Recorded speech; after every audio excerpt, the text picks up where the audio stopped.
De retour à Ça me regarde, nous accueillons maintenant Kevin, un homme qui a reçu plusieurs prix au Québec et en France pour son implication auprès des personnes autistes. Ouais, c'est Mohamed Goul qui est avec nous. Bonjour, Monsieur Goul.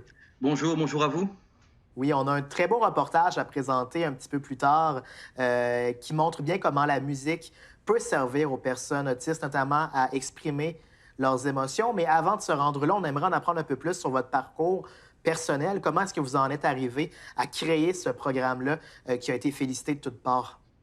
Alors, moi, je suis natif de la France. J'étais éducateur, une formation d'éducateur. Je travaillais dans ce qu'on appelle les institutions médico-éducatives. Donc, j'avais une fonction sur des apprentissages de base, apprendre à manger, apprendre à courir, apprendre à sauter, à communiquer, mais des trucs très fonctionnels où je sentais qu'il n'y avait pas ce que moi je recherchais dans ce monde-là, dans ce travail, dans la relation humaine. Et donc, les percussions se sont invitées quelques années plus tard. Et ça fait 20 ans maintenant que je fais ça en France. Et j'ai démarré en Abitibi, au centre de réadaptation de la maison, où on était comme dans des échanges culturels entre mon association de Paris et celle de l'Abitibi. Et arrivant en Abitibi, on m'a laissé un petit peu champ libre en disant on ne sait pas quoi faire vraiment nous avec la musique. Donc j'ai eu un autiste pour commencer, j'en ai eu deux, trois, mais toujours individuellement. Et puis après un mois, 2 mois, 3 mois, ça faisait trop de relations thérapeutiques et je ne suis pas un thérapeute, pour être très précis là-dessus. Donc j'ai proposé de faire du groupe et là on a démarré un groupe et là il y a eu tout de suite un effet. On a fait un album, 2 albums, des voyages en Europe. En 2004, les chercheurs se sont intéressés à ce projet-là, à ce programme-là, en me disant est-ce que tu voudrais faire une recherche? Et donc voilà, j'ai commencé à écrire le programme parce que pour moi, un programme, je savais qu'on pouvait en créer, mais je ne pensais pas que j'étais capable d'en créer un. Je pensais que j'étais capable de le faire. Donc j'ai découvert, aussi bien eux que moi, on s'est découvert des compétences, on les a développées. Et puis voilà, donc la recherche a donné un élément hyper important parmi tant d'autres qui me montre que ce programme est un réel programme avec des objectifs, des moyens et tout ça. Et donc on passe de 33% d'interaction à 64%. Donc ça, Wow. c'est un effet très important. Ça a un impact très important, puis vous le disiez vous-même, il y a eu un projet de recherche, vous avez créé un programme, le programme Approche. Pouvez-vous nous dire un petit peu plus qu'est-ce que contient et quels sont les modes d'intervention dans ce programme-là? Il y a deux éléments très importants dans ce programme-là. C'est le fait de battre le rythme, vraiment de battre le rythme, ce qui permet de développer la concentration puis l'attention partagée, d'être avec les autres et faire la même chose au même moment. Et la deuxième chose, c'est que après chaque atelier, là, au début, en arrivant au Québec, j'avais du mal à me rappeler. J'étais super content de l'atelier, mais après, quand il fallait expliquer ce qui s'était passé, je n'y arrivais pas. Pas assez de mémoire. Et puis, de toute façon, lorsqu'on fait un atelier, qu'on anime, on perd 80% de ce qui se passe parce qu'on est focusé sur une, deux, trois personnes au maximum. Donc, j'ai commencé à filmer. Et c'est grâce à ça que j'ai pu décrire le programme. Et donc, voilà, on analyse ce que j'offre ou ce que l'animateur offre à la population qui est présente. Et à partir de là, on développe. Donc, il y a comme des outils qui ont été créés pour le programme Approche qu'on appelle des OS, qui veut dire une opportunité sociale. Exemple, je joue, il me répond. On appelle ça une opportunité sociale et puis vice-versa. La façon de dire bonjour, on appelle ça une photo sociale. C'est-à-dire qu'on a une photo, c'est comme ça que la personne dit bonjour. C'est pas forcément quelque chose qu'on va changer. Mais ce qui nous intéresse beaucoup, nous, c'est d'être en processus de création, de pouvoir créer ensemble. Et quand on crée, je ne suis plus l'animateur, le professeur, l'intervenant. Non, je suis un musicien avec d'autres musiciens, avec mon bagage et eux le leur. Eh bien, allons justement voir comment ça se passe parce qu'on s'est invité à l'une de vos sessions. On est à Rouen-Noranda, à 20 minutes du centre-ville, autour du lac Évin. On est dans un lieu qui a été créé, qui s'appelle la Maison École des artistes autistes et le monde. C'est un lieu avec 9 chambres, avec une scène, un studio d'enregistrement, pour créer des résidences d'artistes atypiques, d'artistes de partout. Mohamed Goul, médiateur culturel. À 19 ans, j'ai commencé à faire de la musique et j'ai créé un programme qui s'appelle Approche, où les rythmes sont observés, où on apprend les techniques de base pour développer la concentration, l'attention partagée.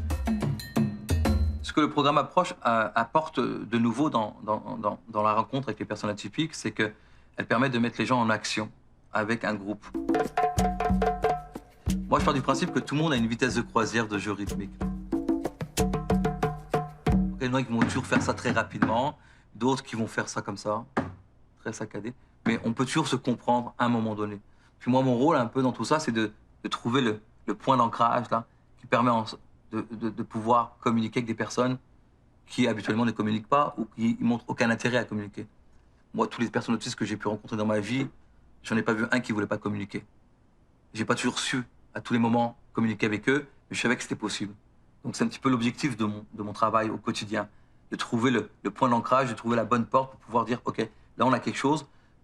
Et le plus important pour moi, c'est de pouvoir créer une composition qui peut durer 30 secondes, qui peut durer 1 minute, mais créer quelque chose où on est tous les deux des acteurs.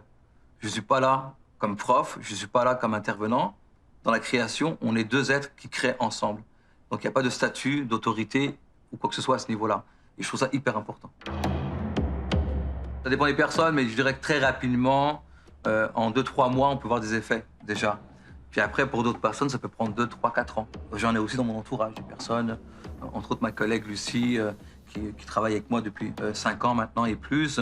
Sa fille est autiste et elle, ça a pris 5 ans avant qu'elle vienne nous chercher pour jouer.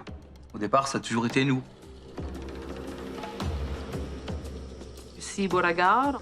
Moi, je suis mère d'une fille autiste de 18 ans. C'est un enfant qui ne restait pas assis en place longtemps, vraiment pas. Concentration vraiment difficile et tout. Et le djembé, c'est vraiment un moyen de communication.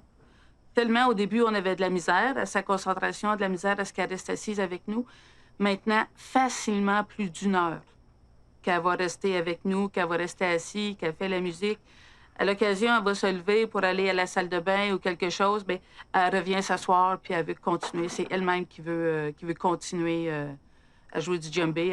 Elle a vraiment du plaisir là-dedans. On est à Rouyn-Noranda, à la Maison du Mulot. Une maison historique, hein, un des premiers magasins général à Rouyn-Noranda.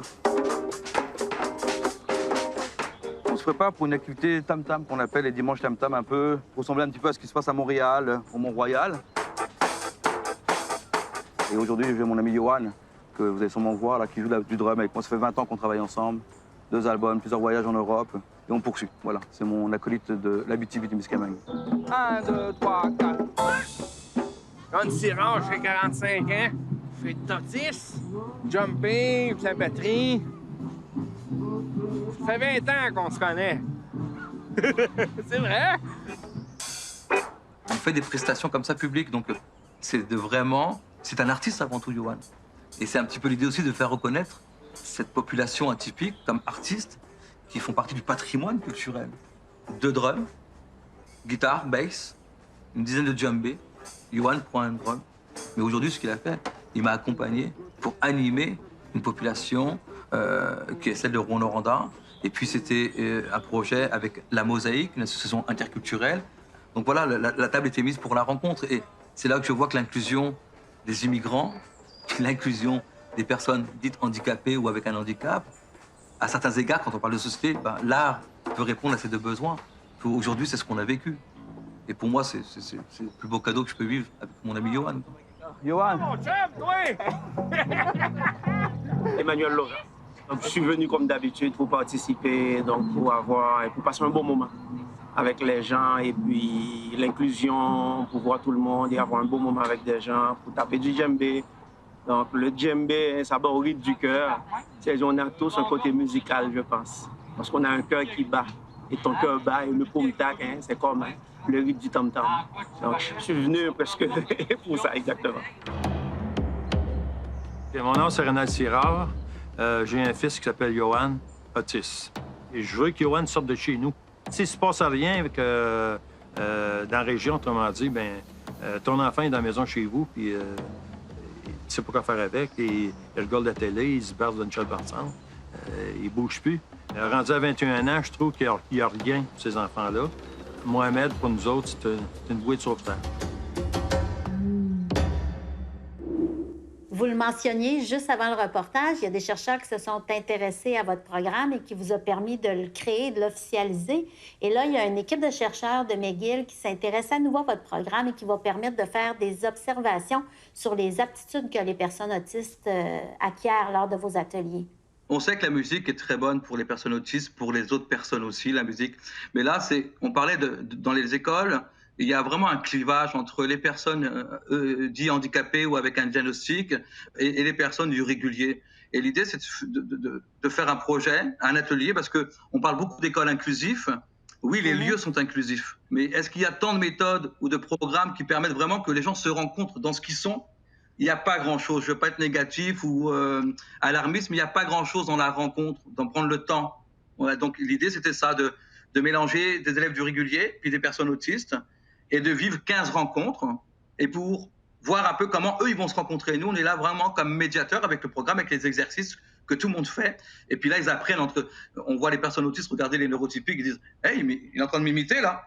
Et puis les neurotypiques, ils font « Hey, c'est intéressant, il sait faire ça, et puis pas moi. » Donc il y a vraiment une réelle rencontre. Et je pense que notre société a besoin de ça. Et pas arriver à l'âge adulte. C'est en primaire, en maternelle, on doit... Et l'art est un super outil pour ça. Il y a le sport aussi que j'aime beaucoup, mais l'art, vraiment, de nos jours, c'est vraiment quelque chose de très important. Ben oui, parce que le tissu social, on veut le tisser serré dès l'enfance. C'est pas juste arriver plus tard à l'âge adulte et essayer de le raccommoder. On veut que dès le départ, il soit solide, ce tissu social-là, et tous les ponts entre les neurotypiques et les membres de la neurodiversité, tout ça. Et ça, c'est un bel exemple d'inclusion via ce programme. Est-ce que vous avez, si on se tourne vers l'avenir maintenant, M. Gould, est-ce que vous avez d'autres projets en lien avec ce programme? Oui, parce qu'il y a d'autres écoles qui s'intéressent aussi. Puis là, je vous annonce une primeur. On démarre un premier département dans une école secondaire pour tous les élèves EHDAA qu'on appelle, aux Trois-Lacs. Et on démarre ça le début novembre. Donc là, c'est vraiment une ouverture parce que c'est vraiment l'idée de partir un département, de se servir de la musique comme moteur de rencontre, comme moteur de développement et de compétences.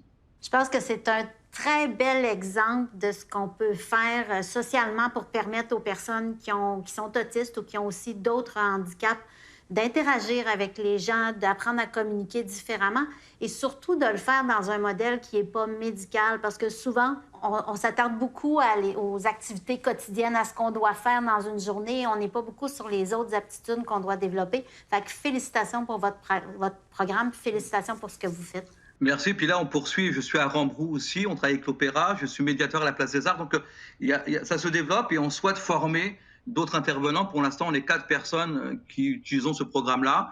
Voilà. Donc, appel à tout le monde. Tous ceux qui veulent, tous ceux qui peuvent nous accompagner, nous aider d'une façon ou d'une autre. Vous êtes les bienvenus.